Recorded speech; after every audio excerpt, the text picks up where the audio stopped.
Dear student, welcome to our today's class. Our today's topic is trigonometric ratios. इससे पहले भी मैंने जब आपको वीडियो भेजा था इस क्लास का, तब भी हमने कुछ क्वेश्चन लिए थे.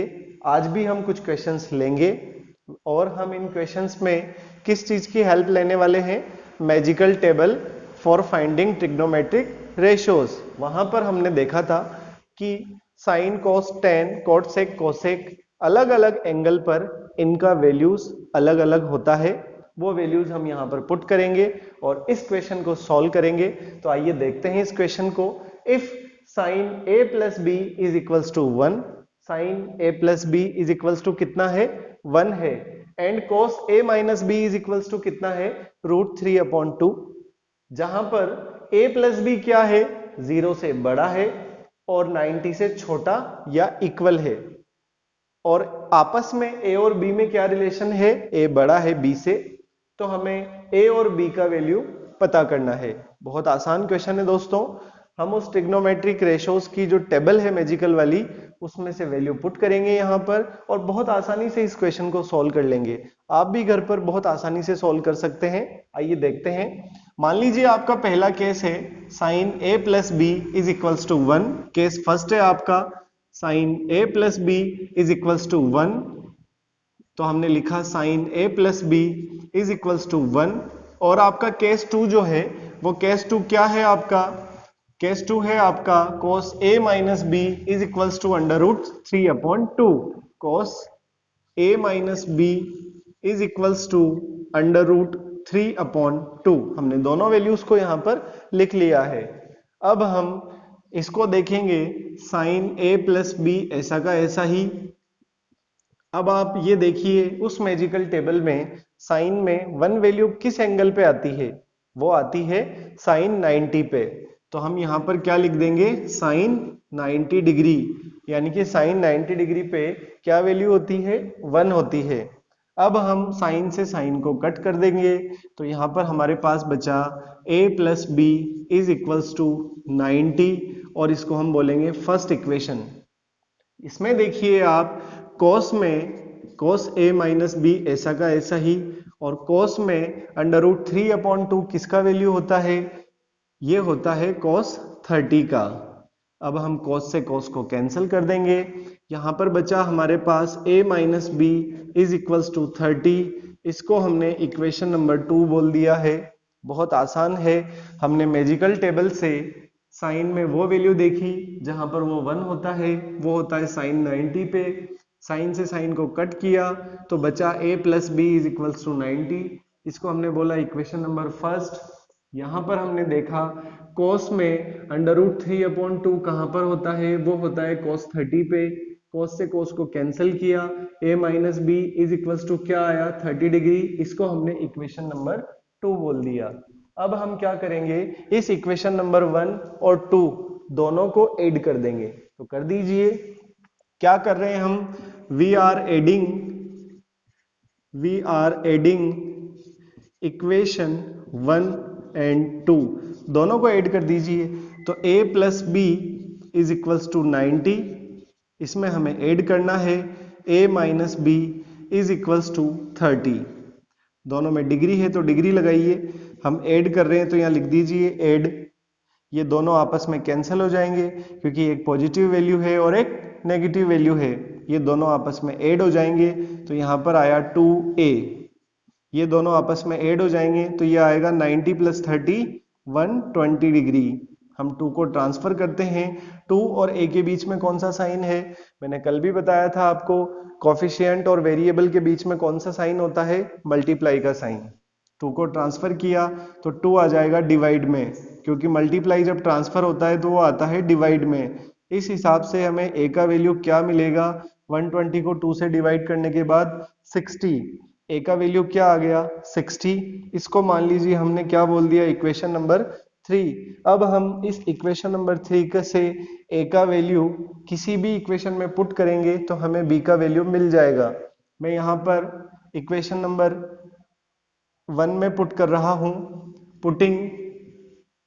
Putting value of a from equation 3 into equation 1। तो इक्वेशन 1 क्या है, सबसे पहले हमें वो लिखना है। इक्वेशन 1 है a plus B is equals to 90। यहाँ पर हम a का वैल्यू लिखेंगे 60 डिग्री प्लस b ऐसा का ऐसा ही इज इक्वल्स टू 90 डिग्री। हमें इसको ट्रांसफर करना है तो यहाँ पर बचेगा b, क्योंकि 60 डिग्री के आगे साइन प्लस है, ट्रांसफर होगा तो आएगा माइनस में। 90 डिग्री माइनस 60 डिग्री, तो हमें b का वैल्यू मिलेगा 90 में से 60 गया तो 30 डिग्री। तो आप देख लीजिए, जैसी हमारी कंडीशंस थी a प्लस बी, अगर हम दोनों को ऐड करते हैं तो a का वैल्यू कितना है 60 प्लस b का वैल्यू ऐड करते हैं तो कितना आता है 90। तो हमारी जो कंडीशन थी a प्लस बी जो है 90 से छोटा होना चाहिए या इक्वल होना चाहिए, तो a प्लस बी कितना आया है 90 के इक्वल। हमारी दूसरी कंडीशन थी a बड़ा होना चाहिए b से। a देखिए 60 है 60 है और b 30 है, तो a डेफिनेटली किससे बड़ा है b से। a is greater than b। तो हमें यही पता करना था, हमने बहुत आसानी से इसको पता कर लिया है। आप भी घर पर इस क्वेश्चन को कर सकते हैं, बहुत आसानी से सॉल्व कर सकते हैं। सॉल्व कीजिएगा इस क्वेश्चन को, और अगर फिर भी कोई डाउट रहता है तो हमसे इमीडिएटली कांटेक्ट कीजिएगा। डियर स्टूडेंट, चलिए हम एक और क्वेश्चन सॉल्व करते हैं, question based on trigonometric ratios. ये क्वेश्चन है sin 30 plus tan 45 minus cosec 60 degree upon sec 30 plus cos 60 minus cot 45। बहुत आसान क्वेश्चन है दोस्तों। आप ट्रिग्नोमेट्रिक रेशियोज की मैजिकल टेबल से वैल्यू पुट कर इसको बहुत आसानी से सॉल्व कर सकते हैं।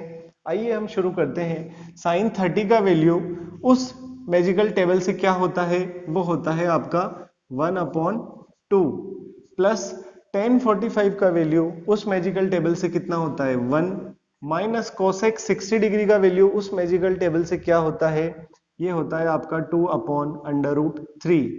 यहाँ पर देखिए 1, इसका कोई डिनोमिनेटर नहीं है, और जिसका कोई डिनोमिनेटर नहीं होता है उसका हम बाय डिफॉल्ट डिनोमिनेटर क्या लिखते हैं 1। यहां पर देखिए sec 30 का वैल्यू क्या होता है उस मैजिकल टेबल से, ये होता है आपका 2/√3 प्लस cos 60 का वैल्यू क्या होता है उस मैजिकल टेबल से, ये होता है आपका 1/2 माइनस cot 45 का वैल्यू उस मैजिकल टेबल से कितना होता है, ये होता है आपका 1, और 1 का कोई डिनोमिनेटर नहीं है तो हम क्या लिखेंगे 1। अब हम इसको सॉल्व कर लेते हैं। बोर्ड मास कहता है पहले प्लस होगा, तो पहले प्लस वाली वैल्यूज को हम सॉल्व कर लेते हैं। तो यहां पर अगर हमने ऊपर ऊपर का एलसीएम लिया, अगर हम इसके ऊपर ऊपर का एलसीएम लेते हैं तो ये हमारे पास क्या वैल्यू आएगी, ऊपर ऊपर का एलसीएम लेना है, फिर हम नीचे नीचे का एलसीएम अलग से लेंगे। ऊपर ऊपर का एलसीएम नीचे की तीनों वैल्यूज को जब हम एलसीएम लेते हैं 2, 1 और √3 का, 2, 1 और √3 का, तो हमें एलसीएम कैसे लेते हैं, इसी तरीके से हमने एलसीएम पढ़ा है। सबसे पहले हम 2 से इसको सॉल्व करते हैं तो आया 1, 1, ये आया √3। अब हम 1√3 से करते हैं तो ये आएगा 1, 1 √3। तो आगे जो वैल्यूज आती हैं 2 × √3, इनको हम मल्टीप्लाई कर देते हैं। तो यहाँ से आपके पास जो एलसीएम लेने पर जो वैल्यूज आएगी एलसीएम की, वो आया आपके पास 2/√3। तो आप यहाँ पर लिखेंगे 2/√3। अब इस 2 से इस 2/√3 को डिवाइड करते हैं। 2 से 2/√3 को अगर हम डिवाइड करते हैं तो ये बचेगा आपका 2 से 2 कैंसिल √3, और √3 का इस ऊपर वाले 1 से अगर मल्टीप्लाई होगा तो ये आएगा आपका √3। अब हम 1 से इसको डिवाइड करेंगे, 1 से हम किसी को भी डिवाइड करते हैं तो अब वही नंबर आता है, यानी कि 2/√3 आएगा। 2/3 को अगर हम 1 से मल्टीप्लाई करते हैं तभी भी वही वैल्यू आती है 2/3। अब हम √3 से इस 2/3 को डिवाइड करेंगे तो कर दीजिए, 2/3 को डिवाइड किया √3 से, तो √3 से √3 कैंसिल, बचेगा 2। 2 का अगर हम मल्टीप्लाई करते हैं 2 से तो ये आएगा आपका 4। बहुत आसान है, आसानी से आप इसको देखिए, कोई मुश्किल नहीं है, हमने इसको आसानी से सोल्व किया है। अब हम नीचे नीचे का एलसीएम लेंगे, तो नीचे का एलसीएम भी वही आएगा, आप देख लीजिए नीचे का एलसीएम भी वही आया है, यानी कि 2/3। तो नीचे का एलसीएम आया 2/3। अब हम इस √3 से इसको डिवाइड करते हैं तो 2√3 को हमने √3 से डिवाइड किया था तो क्या आया था 2 से हम ऊपर वाले 2 को मल्टीप्लाई करेंगे तो ये आएगा आपका 4, बीच में प्लस आ रहा है तो प्लस। अब हम 2 से 2√3 को डिवाइड करेंगे, ये हमने यहाँ कर रखा है। 2 से 2√3 को डिवाइड किया तो क्या आया √3 को 1 से मल्टीप्लाई करेंगे तो ये आएगा आपका √3, फिर माइनस आ रहा है तो माइनस। यहाँ पर देखिए हमने 1 से 2√3 को डिवाइड करना है, आप जानते हैं 1 से किसी को भी डिवाइड करते हैं तो वही वैल्यू आती है, यानी कि 2√3। इसको हम 1 से मल्टीप्लाई करते हैं तभी भी वही वैल्यू आएगी 2√3। अब यहाँ पर हमारे पास एक प्रॉपर्टी बन रही है a/b होल c/d।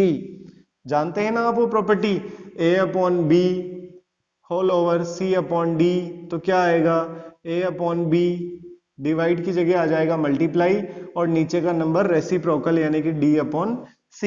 तो अप्लाई कर दीजिए यहाँ पर, तो क्या आएगा हमारे पास, ये ऐड हो रहे हैं तो ऐड भी कर दीजिए, 2√3 प्लस 1√3 तो ये बनेगा आपका 3√3 माइनस 4। ये 2√3 प्लस 2√3 से 3√3 कैसे बना दोस्तों? अगर √3 के आगे कोई कोफिशिएंट नहीं है तो हम क्या एज्यूम कर चलेंगे 1, √3 को कॉमन लेंगे, देख लीजिए आप √3 प्लस 2√3, अगर इसके आगे कोई कोफिशिएंट नहीं है तो क्या आएगा 1। इन दोनों में क्या कॉमन आ रहा है √3, इसको हमने बाहर लिख लिया।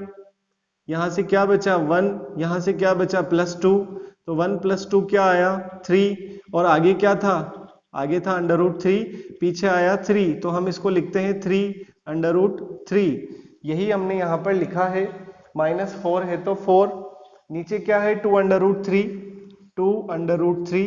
और नीचे वाले का रेसिप्रोकल कर दीजिए 2√3 अपॉन, ये देखिए आप 4 तो ऐसा का ऐसा ही, यहाँ पर क्या बचेगा आपके पास, ध्यान से देखिए इसे, ये प्लस का √3 है, ये माइनस का 2√3 है, सॉल्व कर देख लीजिए इसको, ये प्लस का √3 है आपका और ये माइनस का 2√3 है। इन दोनों में इसका कोफिशिएंट क्या है 1, इन दोनों में क्या कॉमन आ रहा है √3, यहां से कुछ नहीं बचा तो क्या बचा 1, माइनस यहां से क्या बचा 2, माइनस का 2 प्लस का 1, तो ये आएगा आपका माइनस का 1 और माइनस के 1 से इसको मल्टीप्लाई करेंगे तो ये बचेगा माइनस का √3। ये वैल्यू हम यहाँ पर पुट कर देंगे तो ये आएगा 4 माइनस √3। बहुत आसान है, ध्यान से हमें सॉल्व करना है, और अगर हम स्टेप बाय स्टेप आसानी से आराम से सॉल्व करते हैं तो क्वेश्चन हमें बहुत इजी लगेगा। इस 2√3 से 2√3 कैंसिल हो जाता है। बाकी का क्वेश्चन आप इधर देखिए, हम इस वैल्यूज को ऐसा का ऐसा ही नोट कर लेते हैं। क्या बचा आपके पास यहाँ से 3√3 माइनस 4 और डिनोमिनेटर में क्या आया है 4 माइनस √3। इसको हम यहाँ पर लिख रहे हैं। मैंने कहा था आपसे डिवाइड में कभी भी अंडर रूट की वैल्यू नहीं हो सकती है। इसको रिमूव करने के लिए हम कौन सा मेथड पढ़ते हैं, याद होगा ना आपको, आपने 9th क्लास में पढ़ा था रैशनलाइजेशन। और रैशनलाइजेशन में हम क्या करते हैं, नीचे वाली वैल्यूज के बीच में जो साइन आ रहा है उसके अपोजिट साइन से मल्टीप्लाई और डिवाइड दोनों करते हैं। देखिए आप 3√3 माइनस 4 अपॉन 4 माइनस √3, तो नीचे जो वैल्यूज आ रही हैं उनके बीच में जो साइन आ रहा है उसके अपोजिट साइन से, यानी कि 4 माइनस की जगह आ जाएगा plus √3 upon 4 plus √3। Opposite sign से मल्टीप्लाई भी करना है और डिवाइड भी करना है। तो हम इसको सॉल्व कर लेते हैं, ब्रैकेट में ले लेते हैं इन वैल्यूज को।